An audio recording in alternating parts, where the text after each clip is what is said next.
स्वामी समर्थ। तुम्हा सगळ्यांच्या आपल्या स्वामी सूत्र व्लॉग या चॅनलवर मनापासून स्वागत। स्वामी भक्त हो, आज पुन्हा एकदा तुमच्यासाठी नवीन स्वामी संदेश घेऊन आलेले आहे। संदेश आपल्याला जाणून घ्यायचाच आहे, पण तत्पूर्वी स्वामींसाठी कृतज्ञता व्यक्त करण्यासाठी या दोन ओळी। शरीर मेरा मिट्टी का सांसें मेरी उधार है, शरीर मेरा मिट्टी का सांसें मेरी उधार है, घमेंड हम किस बात का करे स्वामी, हम तो केवल आपके किराएदार हैं, हम तो केवल आपके किराएदार हैं। स्वामी भक्त हो, ह्या दोन ओळी म्हणण्यासाठी अगदी 1 मिनिटही लागला नाही, पण तरीही ह्या दोन ओळींमध्ये आपल्या आयुष्याचा खरा अर्थ दडलेला आहे। खरंच ह्या दोन ओळींप्रमाणे आपल्याला हे जे आयुष्य मिळालं आहे ते फक्त तात्पुरतं आहे। आपला मालक कोणी दुसराच आहे आणि तो दुसरा तिसरा कोणीही नसून जगाचा ब्रह्मांड नायक आहे, म्हणजेच आपले स्वामी आहे। स्वामी भक्त हो, हे आयुष्य आपल्याला लाभलं आहे तर त्या भगवंतामुळे, आणि हे आयुष्य जर त्याच्यामुळे लाभलेलं आहे तर नक्कीच या आयुष्यात त्याचं नाव घेणं देखील तितकंच गरजेचं आहे। कारण 84 लक्ष योनीतून आपल्याला हा मनुष्य देह लाभतो, आणि जर आपल्याला हा मनुष्य देह लाभला आहे तर या आयुष्यात जमेल तितकी सेवा आपल्याला करायची आहे आणि जमेल तितकं स्वामीमय व्हायचं आहे। कारण जितकं आपण स्वामीमय होणार आहोत, जितकं आपण स्वामींचं नाम जपणार आहोत, तितकंच स्वामी देखील आपल्याला जपणार आहे। पण तरीही या धावपळीच्या युगामध्ये, या स्पर्धेच्या काळात आपल्याकडे श्वास घ्यायला देखील वेळ नाही, तर देवदेव करणं खूप लांबची गोष्ट आहे। आणि देवपूजेसाठी, साधनेसाठी आत्ता आपल्याकडे वेळ नाही, म्हातारपणी आपण करू असं म्हणणारे देखील अनेक जण आहे। पण आपल्या जबाबदारीचं ओझं इतकं वाढतं की आपलं हे आयुष्य कधी संपतं हे देखील आपल्या लक्षातच येत नाही। आपण आपल्या जबाबदाऱ्यांच्या खाली इतकं दबतो की सेवेसाठी आणि परमार्थासाठी आपल्याकडे वेळच उरत नाही। सेवा करण्यासाठी आणि परमार्थ साधण्यासाठी आपण म्हातारपणाची वाट बघतो, पण आपण म्हातारं कधी होतो हे देखील आपल्या लक्षात येत नाही। कारण हे आयुष्य ओंजळीत धरून ठेवलेल्या त्या पाण्यासारखं असतं, थेंब थेंब खाली पडत राहणार आहे। जसं आपल्या ओंजळीत पाणी धरून ठेवलं तरीही थेंब थेंब ते खाली पडणारच आहे, तसंच आपलं आयुष्य आहे। एक दिवस ते संपूनही जाणार आहे, आणि जशी आपली ओंजळ रिकामी होणार आहे तसंच आपलं हे आयुष्य संपणार आहे। त्यामुळे ओंजळीत धरून ठेवलेलं पाणी खाली पडण्यापेक्षा तेच पाणी जर आपण पिऊन घेतलं तर कदाचित आपली तहान तरी भागेल। आणि या आयुष्यामध्ये जर आपण वेळीच स्वतःला सावरलं आणि भगवंताचं नाम घेतलं, परमार्थ साधण्याचा प्रयत्न केला, तर आपल्या या आयुष्याचं सोनं झाल्याशिवाय राहणार नाही। तर स्वामी भक्त हो, होता होईल तितकी सेवा करायची आहे। तर असो, स्वामी महाराजांचा आजचा संदेश काय आहे हे आपण जाणून घेऊया। स्वामी महाराज आपल्या प्रत्येक भक्ताला सांगतात, अरे हे कलियुग आहे, आणि या कलियुगात तुला तुझ्या आयुष्याला आमच्या नामाची गोडी लावूनच घ्यायची आहे। जर तुझ्या आयुष्याला तू आमच्या नामाची जोड दिली तरच तुझं हे आयुष्य तुला गोड लागणार आहे।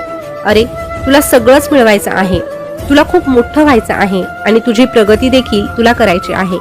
पण ज्या कलियुगात तू जगत आहे, कलियुग तुझी अधोगती देखील करत आहे हे तुझ्या लक्षात येत नाही। कलियुगात तू जगण्यासाठी पैसे कमवत आहे, पण पैसे कमावता कमावता तू जगणंच विसरत आहे।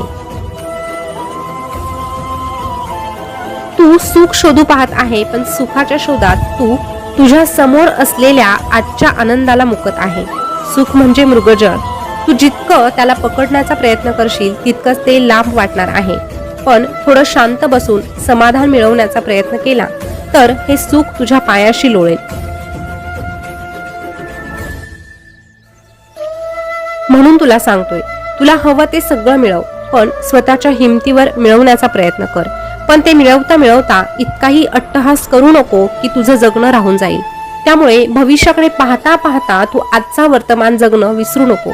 वर्तमान तुझ्या हातात आहे, भविष्यात जे घडणार आहे ते सगळं काही वर्तमानावर अवलंबून आहे।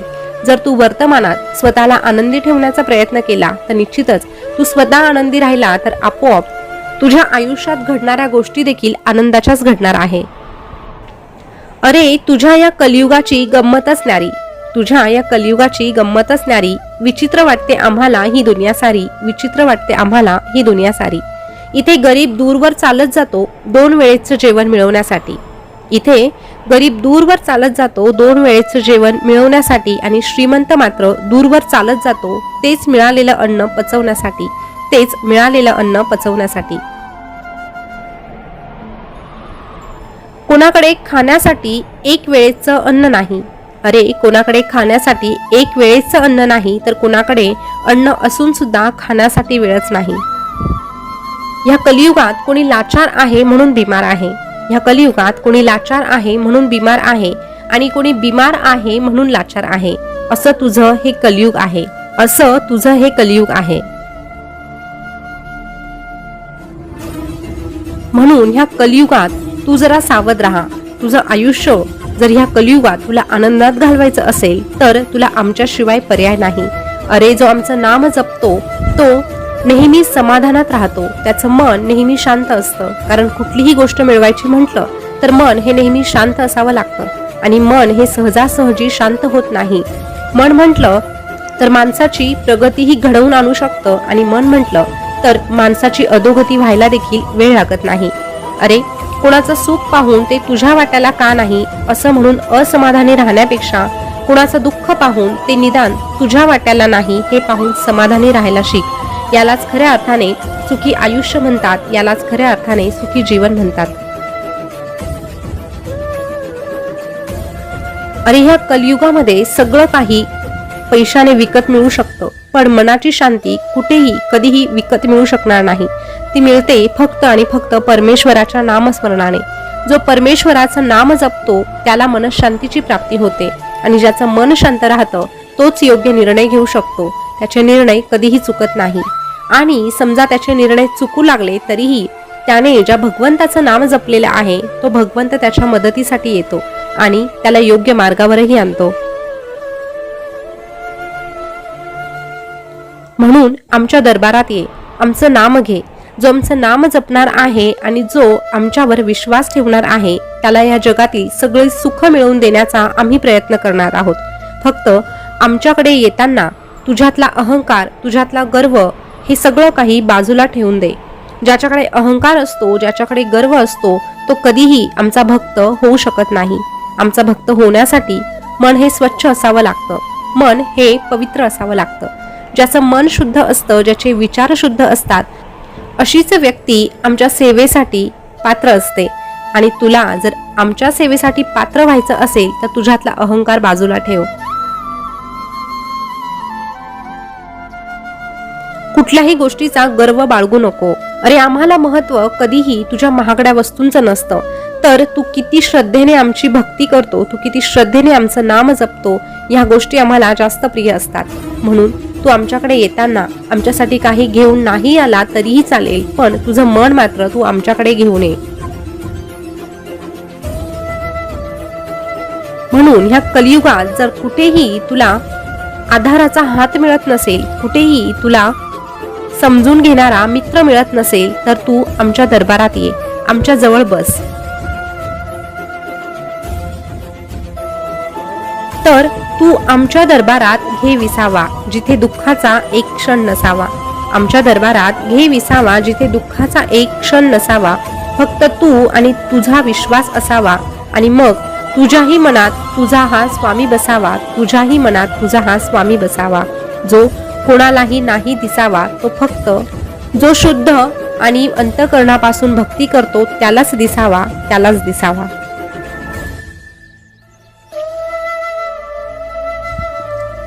स्वामी भक्त हो, आजचा स्वामी संदेश तुम्ही ऐकला असेल तर खरंच आजचा संदेश जर आपण मन लावून ऐकला असेल तर आपल्या एक गोष्ट लक्षात येते की बऱ्याचदा हे आयुष्य जगताना आपल्याला सगळंच हवं असतं आणि त्यात काहीही गैर नाही. कारण संसार म्हटलं तर अपेक्षा आल्या, इच्छा आल्या आणि त्या पूर्ण करण्यासाठी आपण प्रयत्नही करायला हवे. पण ते प्रयत्न करता करता जर हे आयुष्य आपलं संपून जाणार असेल आणि आयुष्य संपत आलं तरीही जर आपल्याला त्या भगवंताची आठवण येणार नसेल तर या आयुष्याला काहीच अर्थ उरत नाही. म्हणून हवं ते मिळवण्यासाठी प्रयत्न करायचा पण त्यासोबतच भगवंताचं देखील आपल्याला नाम घ्यायचं आहे. कारण जेव्हा आपण भगवंताचं नाम घेतो तेव्हाच आपल्या प्रयत्नांना यश देखील प्राप्त होतं आणि मग आपल्या इच्छा मनोकामना देखील आपोआप पूर्ण होऊ लागतात. तर स्वामी भक्त हो, आजचा स्वामी संदेश तुम्हाला कसा वाटला कमेंट करून नक्की कळवा. असेच नवनवीन स्वामी संदेश तुम्हाला ऐकायला आवडत असेल तर आपल्या स्वामीसूत्र ब्लॉग या चॅनलला सबस्क्राईब करा. त्यासोबतच शेजारचं बेल बटन प्रेस करून ठेवा जेणेकरून नवीन आलेला व्हिडिओ सगळ्यात अगोदर तुमच्यापर्यंत पोहोचेल. पुन्हा भेटूया तोपर्यंत स्वस्थ रहा, मस्त रहा आणि आपले संदेश ऐकत रहा. धन्यवाद.